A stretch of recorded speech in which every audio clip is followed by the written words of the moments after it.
लांब म्हणजे कुठे? बरं, घर सोडून गेला तर जाऊ द्यायचं, परत नाही बोलवायचं, जरा राहू द्यायचं बाहेर जरा. मॅडम संध्याकाळी तो 7 नंतर गेलेला, अंधार राहिला पूर्ण काळू. एक आई म्हणून मग मी आला किती वाजता? त्याला शोधायला गेलेले मॅडम माणसं. आलं नाही पण शोधला मी. पोलीस कंप्लेंट वगैरे केली, खूप सोसायटीतली माणसं जमा झाली, कॅमेरे चेक केले रस्त्यावरचे, चालत गेला होता. आणि मॅडम चालत गेला तो. 10 ते 15 किलोमीटर असेल मॅडम ते. चालत गेला होता. कुठल्या प्रमाणाने सांगितलं की तू काही करणार नाही? आहे आमच्या गावातले वगैरे असेच. हा पास होतो. हा, आणि म्हटले की त्याला फक्त 40 ते 45% पडणार 10वीला. मग ते तर खूप माझ्यासाठी भयानक सत्य.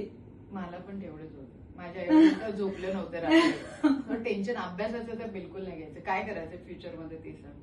इंजिनिअरिंग बस झालं. इंजिनियर होणार, US ला जाणार, पैसे कमवणार, बर्थडे चांगले. कोणी काही सांगते म्हणून ऐकू नका.